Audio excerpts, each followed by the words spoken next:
Today I'm making Sri Lankan lamb curry. It is one of my favourite dishes that I love making because it's full of strong flavours with slow cooked tender lamb. So the first thing I want to do is to go to our greenhouse and get my herbs. Today I'm going to get coriander and curry leaves.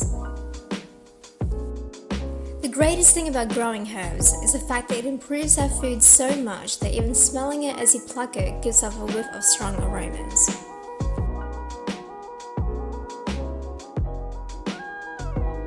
Now what you want to do is to chop your onions. Just chop it anyhow.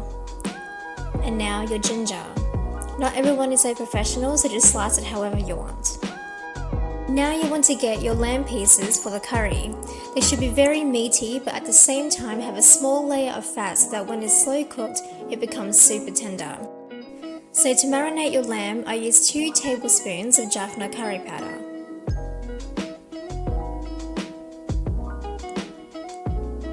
And 1 teaspoon of turmeric powder.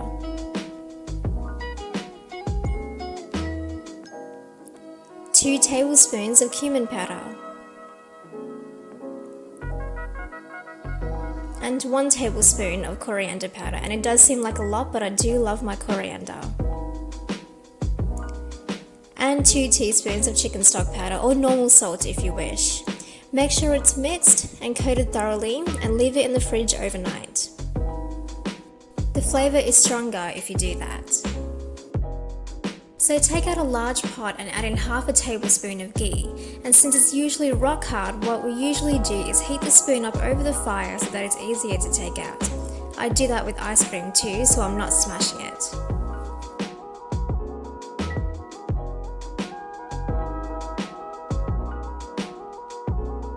Now you can add in your chopped onions and your ginger.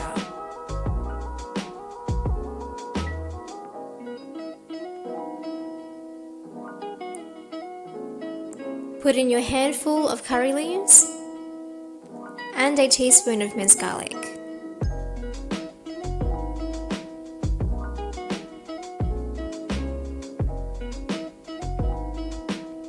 Now you can throw in a cinnamon stick and then sauté until you can smell the aromas.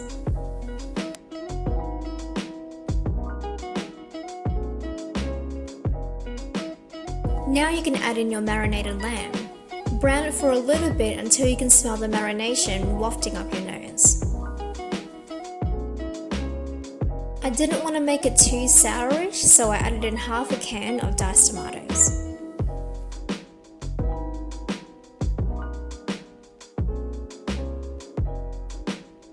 Now it's time to add your water.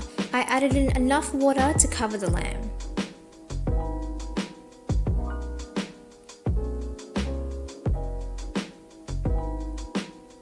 And at the same time you want to cook your rice. Today we're using Basmati rice. Add some salt.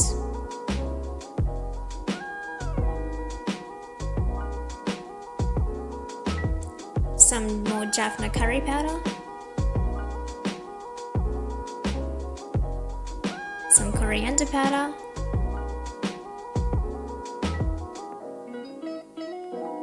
Some turmeric powder. And cumin powder. I tend to always add in extra because I just love the flavours and it mixes in wonderfully with the curry.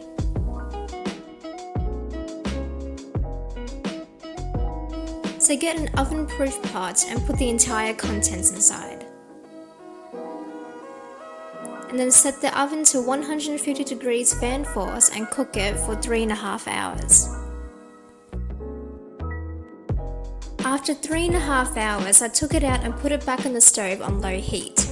I added in some corn flour to slightly thicken up the sauce but to also lessen it down, which didn't work.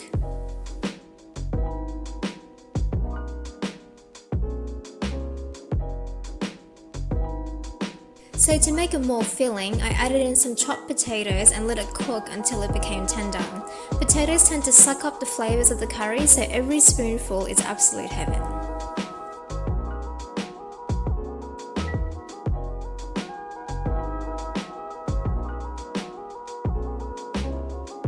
So 5 minutes before you turn the fire off, add in a small can of coconut cream. Coconut cream is essential for most Sri Lankan curries, and it makes the curry more concentrated and slightly richer in taste. Plus, coming from a Singaporean Malaysian family, we absolutely love our coconut cream, so we love it in curries. It's just amazing.